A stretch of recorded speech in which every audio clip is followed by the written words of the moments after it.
Good morning. I'm Helen Archontou. I'm the CEO of the YWCA of Northern New Jersey, and I am so happy to be kicking off our Motherhood Uncensored event today. For those of you that may be new to our Motherhood Uncensored programming, it is part of our Women's Empowerment series, and it specifically focuses on workshops that provide guidance to women either returning to the workforce after staying home or that are home caring for children and other loved ones. We know that mom is someone who always needs support and always needs information to be able to do her role, with strength. And a circle of women always is what keeps us bolstered and keeps us strong. And that's what we have worked to create here with our Motherhood Uncensored programming.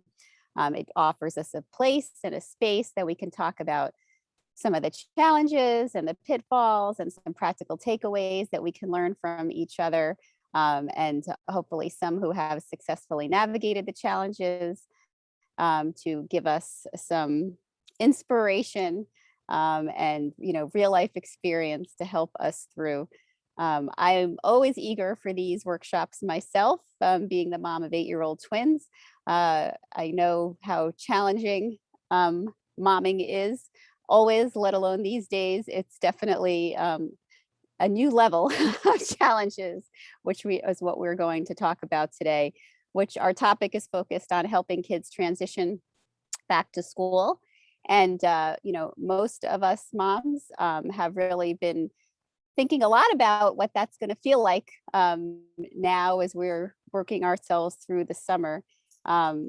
Whether you're a parent who is excited about the kids going back to school or a parent who's nervous and anxious about the kids going back to school, there's our heads for sure.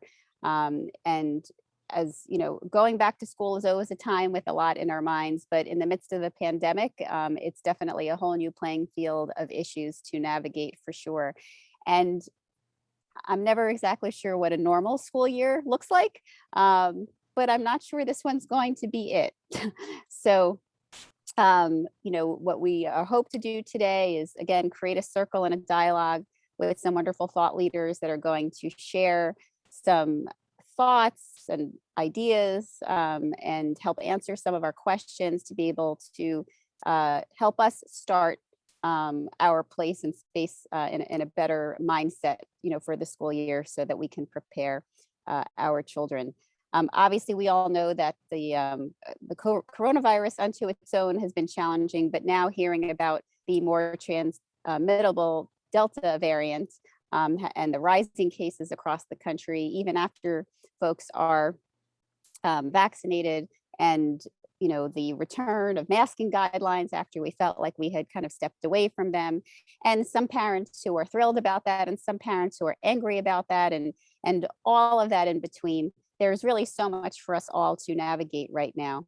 And this is a wonderful opportunity, as I shared, for us to be able to talk about strategies and tools to make it easier to go back to school this fall. So with that, I want to stop talking and tell you a little about talking about what's going to come and get it going. And I want to start by telling you about our 3 wonderful presenters today.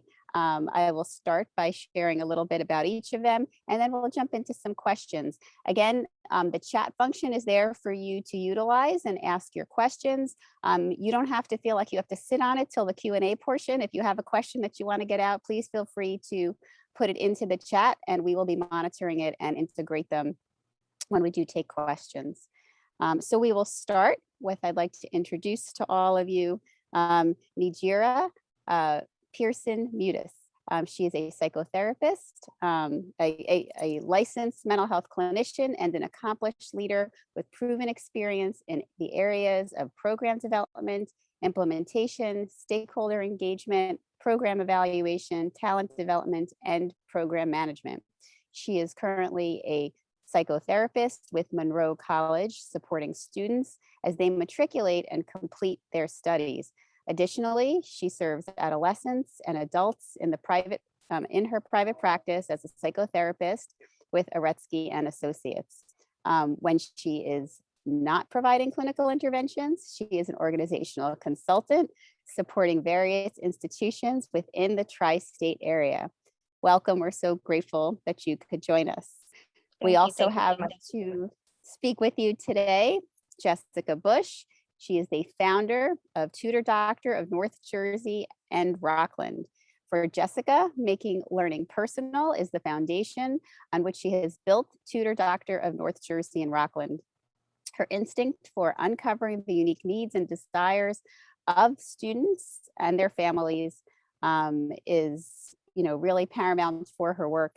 She all along keeps that at the hallmark of her tutoring practice because she really wants to help the families that she works with achieve their dreams.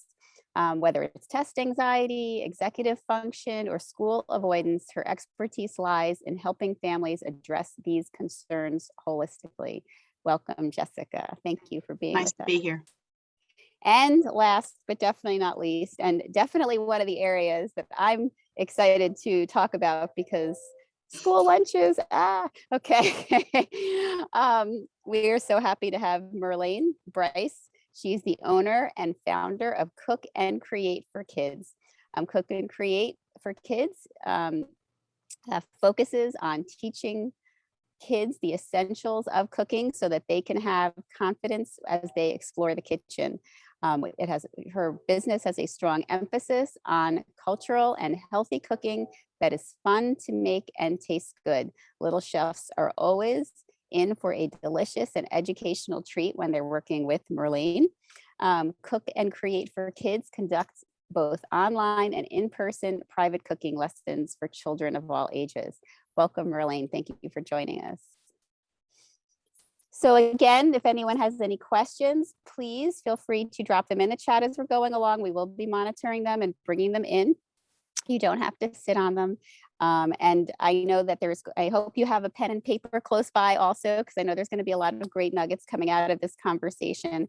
And the wonderful thing, and that at the YWCA that, we love is working with women and women business owners and women entrepreneurs like these three who are in your community. So you can access them yourselves. You can follow their Facebook pages, their Instagram pages, their social media. You can go to their websites, and we will put all that information for you here so that you can access it as well.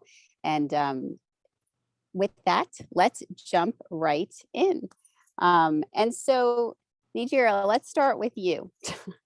Because I think the mental health, honestly, all three of these areas are so important for sure. But the mental health piece, I think right now, both on the end for our children and for the parents' mindset, and going forward, really is top of mind, for sure. Can you talk to us a little bit about how parents can mentally prepare their children for that return to school? And just for our viewers, just so you know, we're talking about the range of ages here, not just our little ones and, not just the ones off to college, everyone in between as well. So we're going to touch on it all. Absolutely. Thank you, Helen. And I think it's really important to identify that this new school year is going to bring about new routines, ever-changing guidelines, a focus on re-engagement academically and socially. And that can bring about fear, worry, and apprehension, not just for our children, but for ourselves as well. And I think what we need to begin to do is normalize the elements that we are encountering, the tension, the anxiety. Talk about the way you're feeling and model utilizing emotionally focused language, allowing your children to identify their feeling states. I often tell clients in my private practice that children get their cues from their parents. And so if I share with my children the thoughts and feelings I'm experiencing as I ramp up to go back into the office, it allows and creates an opportunity for them to share as well. And so transparency is really helpful when we're trying to empower our children to identify their feelings. Additionally, creating a dialogue. Have some check-ins. I love, creating space at the dinner table, or when we, have a quiet moment. How are you feeling? What are you looking forward to this year? What may, be something that you're worried about? And just allowing conversation to occur naturally and creating a safe emotional environment is really helpful as we prepare for the next weeks ahead. I really want to bring a focus to the refraining from using critical language. And sometimes we like to use words such as should or we must, right? And so try to refrain from using critical language as you're talking to your children about these next few weeks and how they're feeling about transitioning and their level of preparedness, because we want to allow an opportunity to talk about what is and not what isn't, right? And so when we use critical language, then we're focusing on what's not happening. So I think it's important to really be mindful, be aware, create dialogue, and allow them to be engaged and feel safe in the conversations. Well, that's a lot right there. I hope everyone was jotting notes. There's so much in that. I guess one of my questions that I have, hearing what you just shared, should we as parents expect that, so I can speak for myself, I'm trying to think about all the things to prepare them for as my two are getting ready to start third grade. Should I expect that if they're having anxiety that I'm going to see it now, or should I expect that it's going to come later as after the school year starts, or is it going to come somewhere in between? What can we tell our parents that are watching about, when and how the anxiety might present itself and what we should be looking for? So that's really interesting. And the one thing that I wanted to highlight is that there's no one size fits all, right? And so every child is different. I heard you mention having twins, right? And so I'm sure you know that there are stark differences between each child. And so some children may be thinking about school now, and others may encounter those thoughts and feelings as they enter the classroom or right before. And so as parents, I like to say that it's our job, one, to be aware. In a study that took place in 2020 in a children's mental health report, they identified that 2/3 of parents who sought help for their children saw a shift in behavior, right? And so we want to be aware of the shifts in behavior. We're detectives, as it may be, when we're working with our children in hopes of supporting them and navigating these environments. And so if you're seeing any anger or aggression, any avoidance of things that they typically would like to participate in, somatic complaints, stomach aches, changes in appetite, we want to pay attention to these things to gain an understanding of what's happening for our child. And as you noted, that may happen a few weeks before. It might happen first day of, or it may happen several weeks into the school experience. But it's our job to be aware and to identify if there are any stark changes in the baseline behavior of our children. Well, thank you for crystallizing that a little bit. I know that's so is one of the pieces to, as parents, we're kind of waiting for it. When will it come? And it's good to remember that it could come at any time. Not necessarily right before, or right now when we're having our own anxieties, about kind of preparing.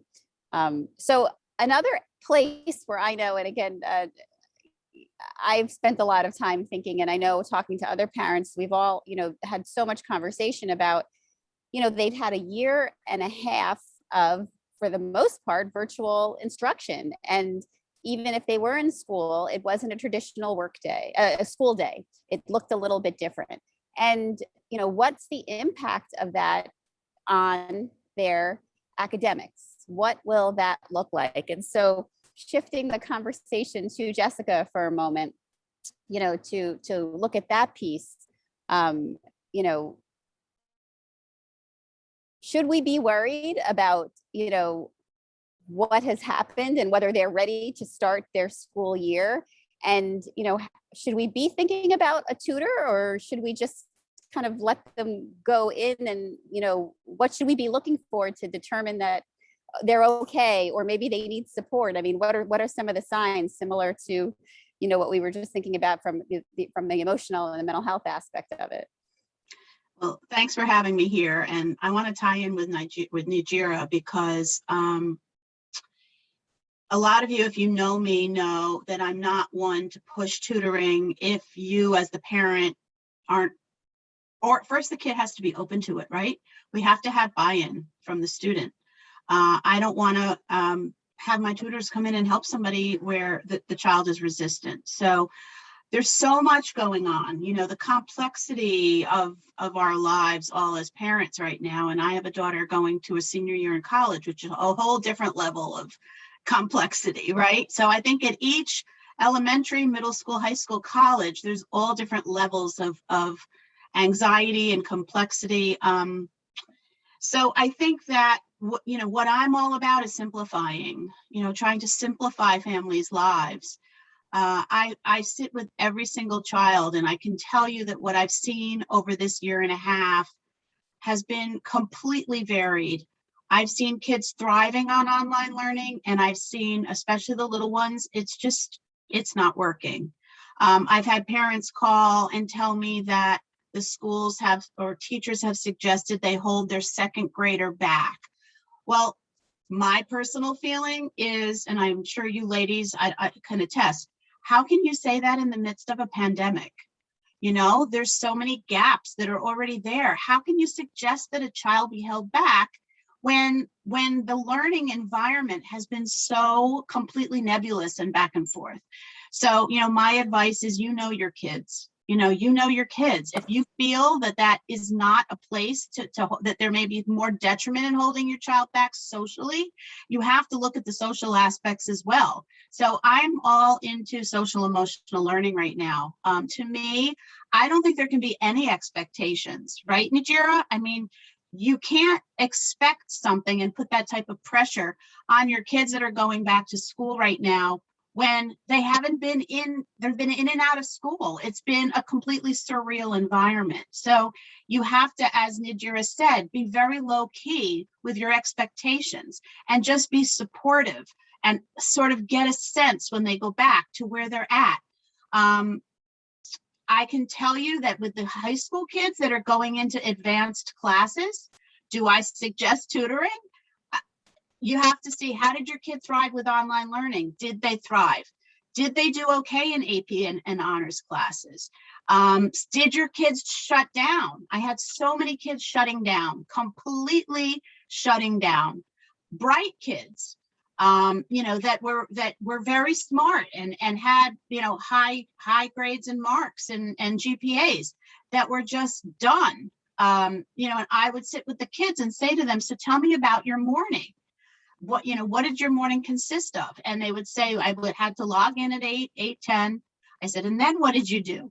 I would, log in, and then I would turn off my camera, and I would say, be totally open and honest, because you're being open and honest with yourself, right? Then what happened? And a lot of them said, I went back to sleep. And that's, so what are some tips that I can say? Personally, get your kids out of their bed. Get your kids into a routine. Doing learning in your bed, even to me in your bedroom. Get your kids into a space in your house where they can go to do their work, whether it's the dining room table, the kitchen table, somewhere outside of their, some of them have desks in their room. There's a lot of distractions in there right now. We need to eliminate their phone distraction. Everybody's on YouTube and on their phones. They're not going to like it, but I can tell you that the families that I've sat with over this pandemic that have seriously limited the kids' online time, the kids are doing better. They're really doing better. Is it tough and do they hate it? Yeah, they hate it. But once they get into the routine of it, they'll do better, and then they'll feel better emotionally. And so their self-esteem will do better because they're doing better.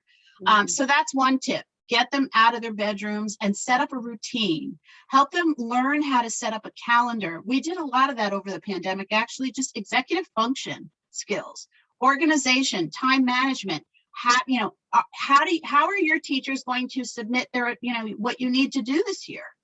That's another one that was a challenge. Some teachers posted on Google Classroom, some teachers emailed, some teachers used another platform, it's so confusing for these kids to keep track of where their assignments actually are. So now that they're going back in, hopefully, how are they going to get their assignments? Because they're used to it all being sort of online now. So that transition is going to be something. So to help our kids sort of navigate where our assignment's going to be, help them learn how to be proactive with reaching out to their teachers if they need help. The little ones are a different story. I'm very ultra sensitive to the little ones. I think that we need to get them in the habit of wearing masks early, get them in the habit of waking up early again, get them in the habit of having healthy snacks, which I know Mirlaine's going to talk about. All that stuff, all of that's gone by the wayside, right? Some sort of a structured getting up in the morning plan. Those are, some of the ones right off the top of my head, but that's sort of what we do is the child has to be, or the teen, preteen has to be open and ready for help. But what I've done with my daughter is I've said to her, do not fear tutoring. Tutoring doesn't mean you're stupid, right? Tutoring doesn't mean there's something wrong with you. If you feel you need help, whether it's psychological, mental health, emotional, that's okay. Ask for help. Yeah. It's better for you to ask for help now than let them, then call me when they're failing 3 classes. Yeah. It's harder to bring them up and out of that type of a situation. It takes longer and it's a process.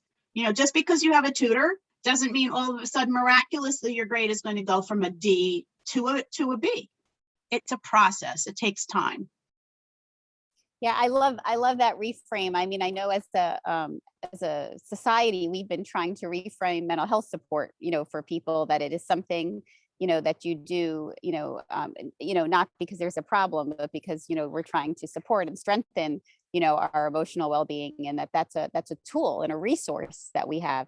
But it's great to be reframing tutoring, and kind of educational support in that way as well, because that's also a narrative in this country, that we've had, that's something that we put in place when, someone is failing, as opposed to. And you don't want to wait that long. Trust me, right now, you don't want to wait, because it's harder for us. We can do it. We've done it. I can tell you families where we have pulled them up and out of 3 Fs, but it's so difficult. And emotionally, mental health wise, to get that shift, it can happen. We have one student, it's taken 2 years, and he finally is in A's and B's. It's unbelievable. He's become a different child. His emotional, his self-esteem, it's all connected, right, Nygera? I mean, it's all totally interconnected. And he's a different kid. And we're going to continue with him because it's working, but it took 2 years.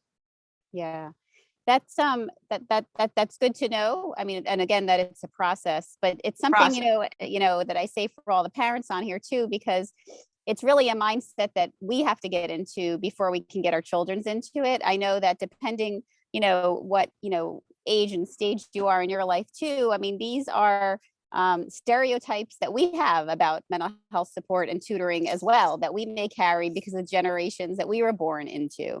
And so, we may think, well, I don't want to put my kid into these programs because people will think that there's a problem. So, we have to reframe that first so that we can do that, for our children as well. So I really appreciate, what you're saying, Jessica, and just making that link as well to the work that Nygera does too. It's absolutely, we're all connected. We're totally all connected. And there's some stats out there that I've actually recently come across, where the percentage of kids that are having anxiety about going back to school is almost 50%. So whether it's once they start, there's anxiety. There's anxiety about getting out of their houses. There is anxiety about, driving up into the school. I've had school kids that have had panic attacks driving up to school.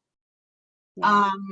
Just, wearing masks, and that's a big one. And I don't want to get political, but, and there's a lot of controversy over it. And I understand all sides, but my personal feeling is the kids need to be back in school. Whether it's private, public, however the parent, they need to be back in school and have that social kind of connection with their teachers and with the other kids. Right. Well, we know that the research shows that that's best for them, but of course we want to make sure that everyone is feeling that they're safe and have all the precautions in place that they need for sure. So let's switch gear. Now I have to say, over the last year and a half, the thing I didn't miss was packing school lunches every day, because that's like a whole different dance in the morning or the night before, depending on when you work it into your day. But what I did notice about this time is that, and I don't know if it was just my house, but I felt like we should have taken the refrigerator door off and put one of those revolving doors on it, because I feel like all anyone did was eat all day long. And I'm not always so sure, here I was working and my husband was working, like what they were always grabbing to eat, right? So it's wonderful that we could have you here, to help us put some perspective around that. Absolutely. So welcome, Mirlaine. Thank you. So to your point about the refrigerator being a revolving door, what I did at my house was I had a schedule because they're home all day. I was like, okay, this is breakfast time, this is snack one. So we had a limit. And then in the beginning, when I was really good and we were really on schedule, we still pre-packed everything. So, which is what I did when I went to work, and that kept me on a healthy schedule. Their lunch was packed with their snacks. So this is what you've got. And when it runs out, it runs out. So they're great lunch. After they have breakfast, their snacks are in there. And the kids actually got very excited because they would know, oh, I have this, and they had a choice. They could pick what their morning snack was or their afternoon snack was. So with children, choices is very helpful. Not too much choices, because with everyone, you don't want to be overwhelmed with a lot of choices, but some choice to give them a little bit of independence. But that's how it worked in my home. And so this year, the kids are hopefully going back to school. And for many of them, it's going to be the first time that they're eating lunch in school for over a year, unless your child went to private school. And that's a big deal. The lunchroom can be a scary place, and you wanna kind of set them up so that they have good meals that they look forward to, so that they are going to feel comfortable when or excited. You want to have them feel excited about something.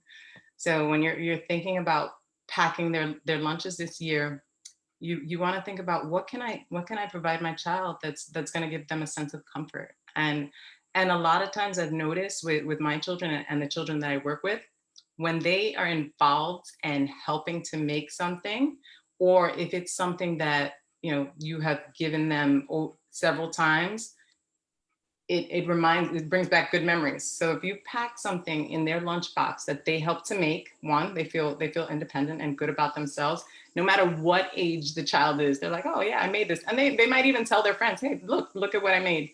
And they're having this, and that's awesome. And then also when you're packing foods for your children, give them things that they're used to having, that they want to have. A lot of times parents will ask me, okay, I don't want to give my children a sandwich every day. And you do not have to feed your child a sandwich every day. There's some things that you can do. Give them real food. If you buy, like I bought this for my kids, a little thermos, you can put some macaroni and cheese in there. And I make good macaroni and cheese. I put some vegetables in there. There's cauliflower and carrots in my mac and cheese. And for the longest time, until my children actually started help me to make it, they had no idea. Because these are like very gentle, mild flavors. You puree them and you mix it in there, and you can have something that you feel good about giving them and that they are also enjoying at the same time. So they do not have to have a sandwich every day. Get yourself a cute little thermos off of Amazon. Sometimes they come with a little spoon attached. You can put some noodles in here. You can put soup, but foods that they are going to enjoy. The lunchbox should kind of be like a nice little prize, a little treat they open up with good, healthy foods. And there's so many healthy things that you can put in the lunchbox, and super important to involve them in making some of the foods. And I know as busy moms, that's not always easy. So one of my big focuses is on working with your children in the kitchen. And a couple tips for that to be successful is, number one, you should not do it when you're in a rush to make dinner. You want it to be a good experience. So you should have it be a Saturday afternoon when you have downtime. You want it to be maybe an extra food item, maybe not the big meal, not Easter Sunday dinner or whatever you're celebrating, but small little things. Or also, very importantly, to involve them. I'm very big on making sure that kids don't just see a plate of food appear on the table every day. Involve them in everything, whether it's setting the table, whether it is, depending on their age, they can chop some strawberries for a spinach salad. They can peel some garlic. My favorite thing to do as a kid, I love to snap peas. My grandmother would give me some peas and I would just snap peas. And that was my job. Make sure, and that kind of sets them up for life. You don't just have things handed to you. You participate, and then you feel good about it. So I make sure that my kids are always involved. The children that I work with, you would be amazed. During the pandemic, I held several online cooking classes, and the feedback that I got from the parents was so wonderful. It was very heartwarming, because they would tell me, Mirlaine, my child needed this, and they really love to cook. I didn't have the time. Or some parents, not all, but some parents don't like to cook or don't have the skills. So this is it was an easy way. Here's our ingredients, let's make it fun. And it was kind of I won't say a forced time, but it was a time that the parents had to allot a certain amount of time to cook with their children. And then the other children also saw kids cooking. So it became like a fun thing. And then we present our food. You would be amazed how much, I mean, as grownups, that's one of my favorite things to do, is to get around the table with people, and cook a meal together. It's the most bonding experience that you can have. So when you do that with your children, you are building memories. You're setting them up successfully to eat well, because not every meal has to be from, these places are great and good for sometime foods. Not every meal has to be from Panera or Boston Market or Cheesecake Factory. You can show them that they can eat so much better and have greater control over what they're eating. They can make anything healthier. Adding, you can make pancakes with wheat flour and oatmeal. Pancakes are now a healthy meal. You can use a less maple syrup. Maybe you just chop a little fruit on top. So there's so many ways, and kids get excited about being creative. That's one of the reasons that I named my company Cook and Create for Kids, is because I want to inspire kids, not just to follow a recipe, but I want to inspire them to be creative, because they are just such a great, expansive ball of creativity. And you give, two children something, they will make something different, and that's beautiful. So I always want to encourage creativity. You don't follow a recipe, you learn the skills, and you learn about what each ingredient is, so that you can then do for yourself. And these skills are built and they last for a lifetime. Right. Kids going to college, let me tell you, I knew how to cook, but that freshman year I was on that meal plan and I gained my 15 plus. And then the next year I said, you know what, because I like to cook, I said, maybe not. So I was one of the probably 1% or 0.01% of kids that went to the supermarket and made their food. But you have to give them the knowledge so that they can do for themselves in all stages of their life, so that they're not relying on anyone. And which brings me back to don't just put the plate of food in front of them. Make sure that they do something, whatever it is, whether it's a little chopping, setting the table, get them involved. This sets them up to be responsible adults as they grow. And it just makes for better little human beings. Yeah. when you I involve mean, them. there's so many positives about, that learning, that you provide in your classes. And I see Geraldine Joseph saying how her daughter loves your classes. But it is a life skill, obviously, that you're teaching them. It's a health, a health lesson, for them in terms of, keeping them, healthy for life also. And it's a STEM activity. We spend a lot of time, especially with young girls, trying to have them embrace and understand, STEM options. But there's so much learning that goes with measuring and figuring out recipes and, all of those details as well. So there's so much to that. And even like after when I bake with my kids and when we do our online classes, I always recommend, so when we bake using yeast, I'm like, go on YouTube. There are science experiments that you can do with this stuff. You can do baking soda volcanoes. You can do, Yep. And that just, they get really excited, there. And then even talking about different cooking methods, steam and just, they really, I love seeing their eyes light up. They love to learn this stuff. And then you get to eat afterwards. So it's always. So I have to ask you, because it is a bit of I'm not sure I'm going to date myself with my age, whether it's a TikTok or a YouTube fascination or what it is. But I know that these bento boxes, right, are very big right now for, kids, especially the younger set, to be able to take. But those of us that are older know our bento boxes from Japanese food and, eating it at one of these restaurants. And, we watched all these funny memes of someone in one frame, doing all this very intricate work. If you were to create something like that, what are the staples that you would put in a lunch that you were packing? It doesn't matter the age, but what are the staples that you would put in a lunch?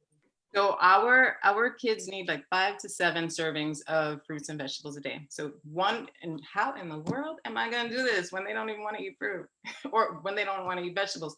I make sure that with every meal, and sometimes I get lucky with the snacks, that I add some fruit on the side. So breakfast, there's a little fruit. So in your bento box should be some fruit, should be some protein. And I know a lot of people are vegan. So whatever protein you are choosing, there should be some meat. It doesn't have to be meat. There should be some protein. There should be some fruit, and then maybe a little grain, a little kind of starter grain, like a slice of whole wheat bread or half a slice of whole wheat bread. But that brings a nice balance and allows them to get what they need. But the fruits and vegetables are so important for fiber and just to get them in the habit of eating real food.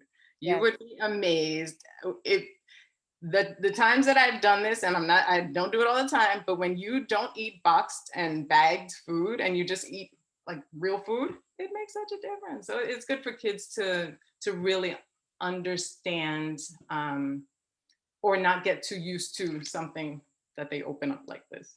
The best prepackaged foods are fruit. Clementines, they love to peel them. No matter how old, I love to peel a clementine. Bananas, you put your banana in a little sandwich box so it doesn't get bruised, because kids are funny. They will not eat that brown beat up banana. So protect your banana, stick it in the lunchbox. Grapes, if your child is old enough, so that it's not a choking hazard. Grapes are great. Fruits are the best prepackaged foods, and kids as grown-ups tend to love sweets. So that's their little treat. Wow, those are some great options. And I see Shawana likes the bento boxes too. I know they give a lot of options so that you can give them some variety for sure. So I want to, Helen, can I make a comment as to, is it Mara? Mary, yes. Mary, can I make a comment about it can even lead to career path? 100,000,000%. Because I sat with a girl the other day, actually it was about a year before the pandemic, and we were talking about college, and we were talking about just what she's into and what her passions are, and not that she has to pick a major, just what do you love to do?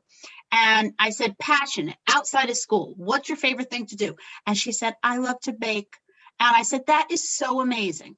I said, do you know that Johnson & Wales has a pastry program where you can become a pastry chef. Oh my God. And she was going to go to Providence and she was going to go. I said, you have to go to Johnson & Wales and you have to look at their pastry program.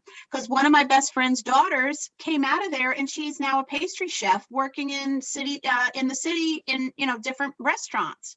It is outside of the box. We have to help these kids think outside of the box and be okay with that. And it's not just about making money, be successful. She could be a successful pastry chef, Right. So It's cooking following your and baking, passion. Yep. and everyone says, following your passion, are they going to make money?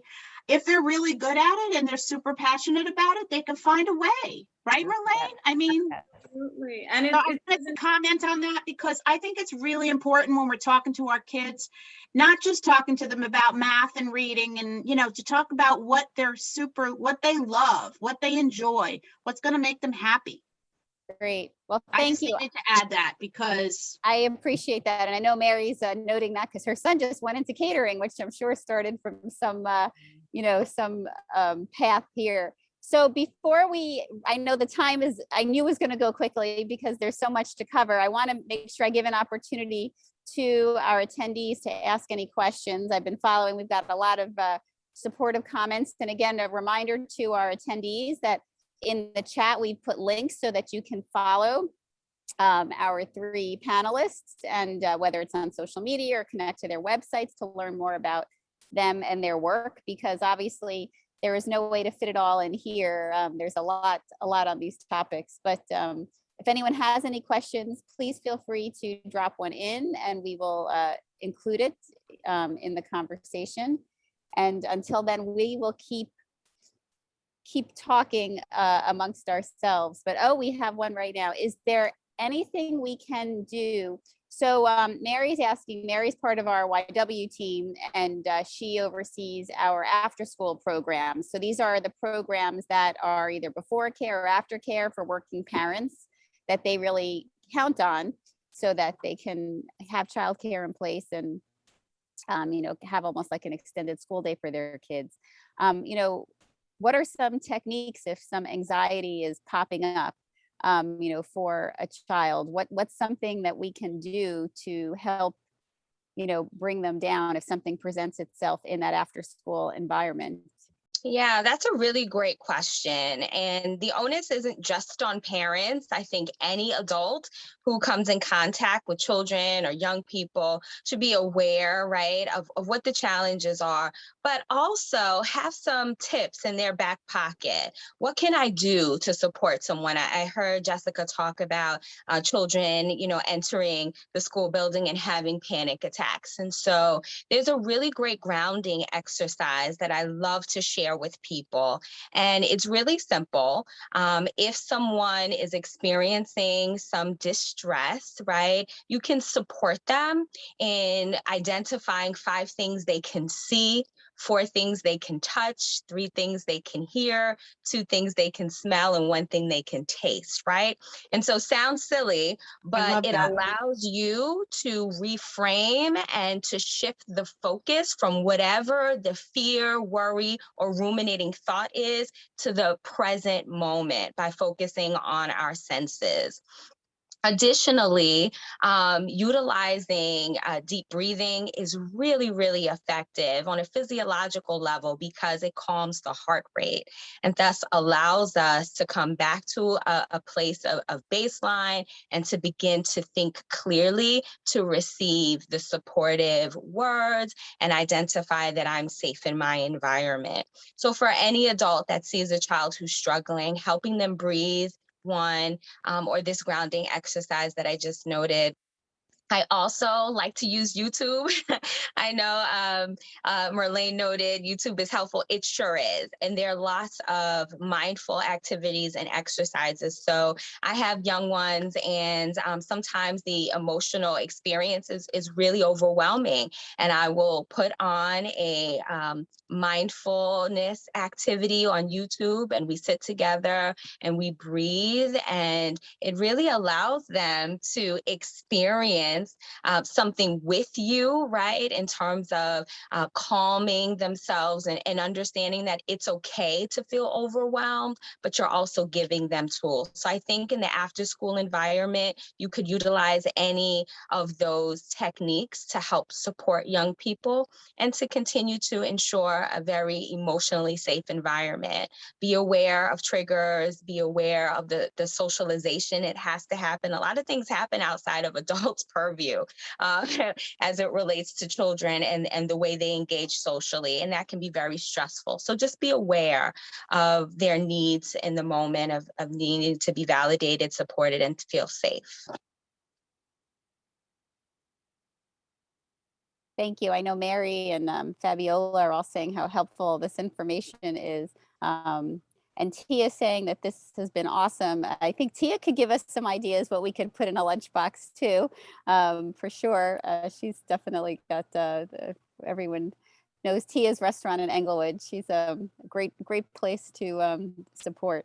We have a question, another one coming. Can we list a few specific routines or procedural steps that parents can begin with now at home to help their students recognize and normalize the new classroom expectations? And so she's thinking about things like hand washing, working and socializing with others while still maintaining a social distance. I know I keep thinking about playgrounds. You know, that was a big thing for kids, you know, on recess and after school going to the playground.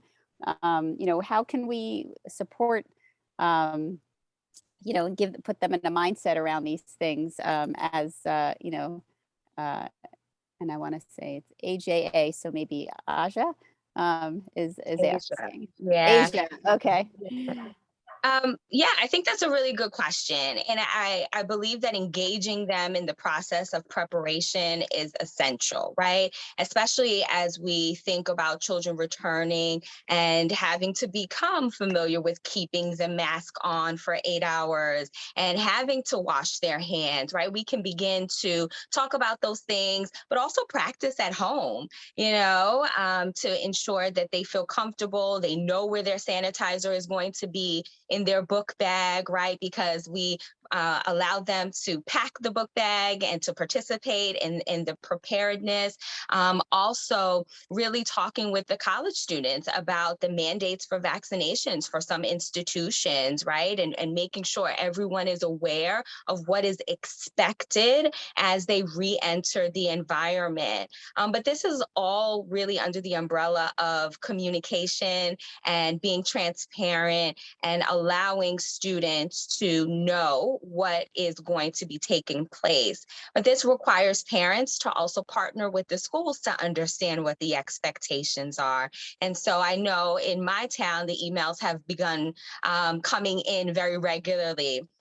And so I think it would be helpful to share some of the information that's age appropriate with your child to empower them to know what the steps are. There may be some virtual open houses that are happening. Allow them to sit and listen, maybe become familiar with their teacher if that is an opportunity, and ask questions prior to. So it's really about creating a space where they get information, we're practicing, we're empowering them, but we're also really informed of what the expectations are. Thank you. Thank you. And, you know, it's kind of a piggyback on that question. We have another question that's come in through one of the other aspects. It's asked anonymously by one of the attendees, and it really has to do with mask requirements. I mean, this is saying, what happens if a parent or student themselves oppose the mask requirements? And I guess because of their age, you know, and, you know, the expectation of their school, you know, that they are, you know, being made to wear them. Can I just, you know, can I just answer that quickly? And I know Nygera might have something as well. We've never dealt with this before, right? I mean, putting 5, 6, 7-year-olds in a mask for so many hours. You know, I've had families call me already that are doing the learning pods already, you know, that are pulling their kids out of school and creating their own little learning pods. But these are affluent parents that have the means to do that. Not everybody does.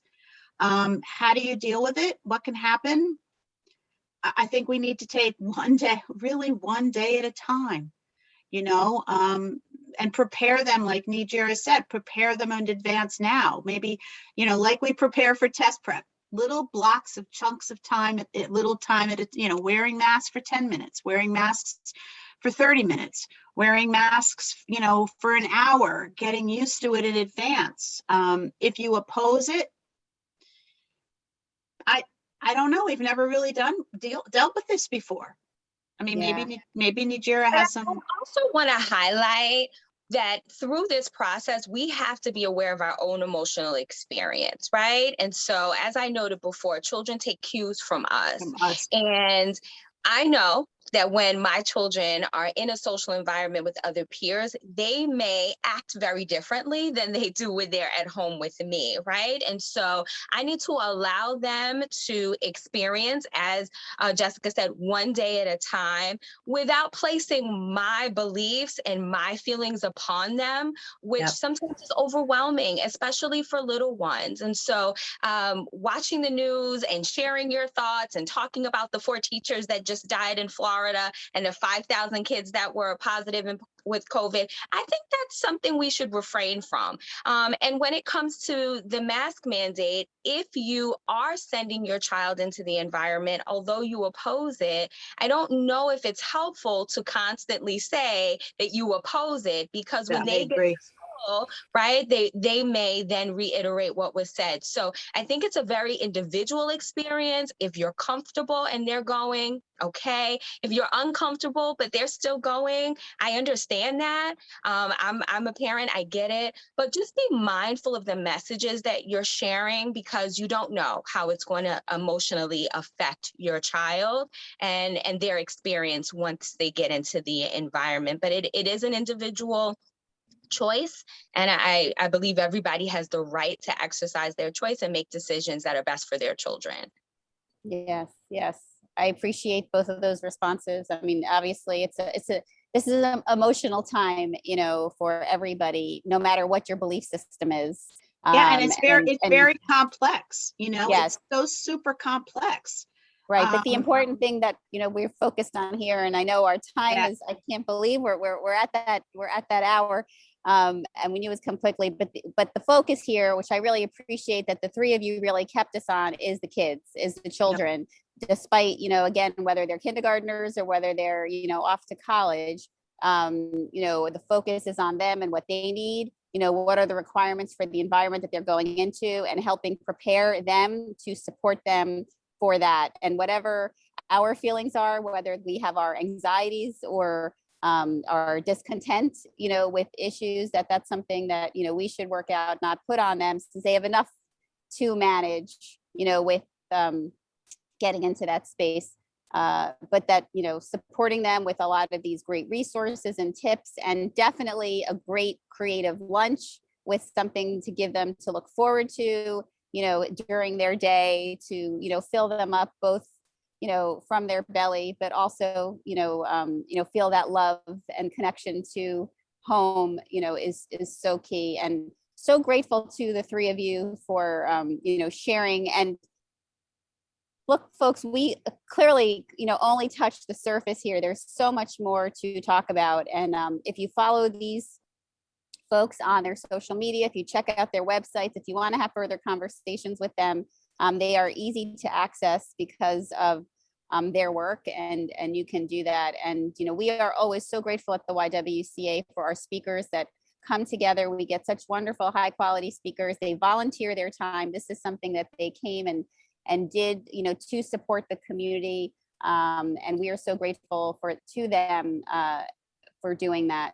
And hopefully helped. I know it helped me lessen my anxiety a little bit, and remind myself of some of the items that I really need to put top of mind, as my kids go forward. And I hope for the rest of the attendees here, whatever your age of your child, that was the same for you.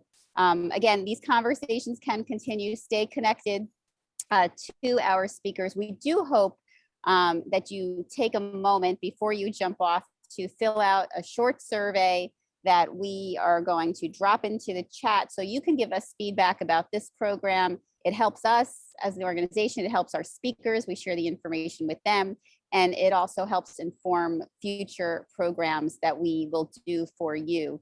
And, you know, there may need to be a part 2 of this conversation a few months in. You know, one of the things, right? I mean, one of the things that we don't know is where we will be, you know, come October.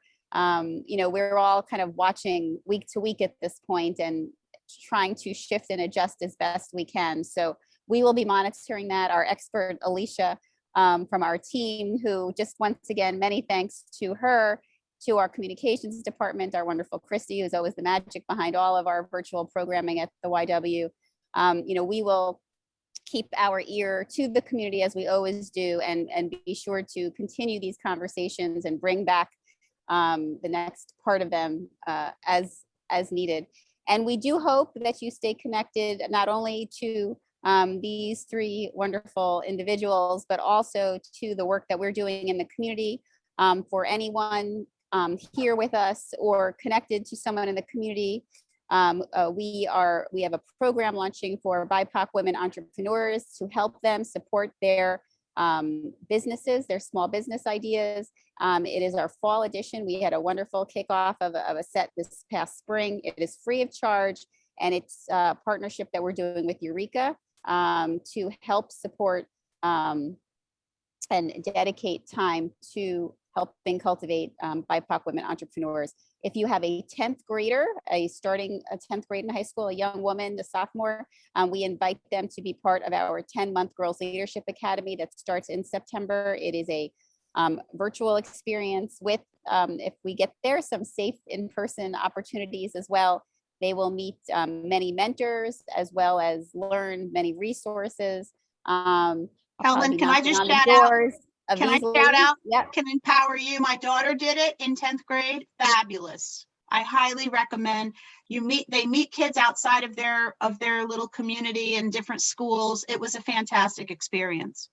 Well, thank you for saying that. We've got a lot of great feedback from folks that have done it, and we encourage you to think about, you know, young women in your life starting 10th grade. And as always, any seniors in your life, we have free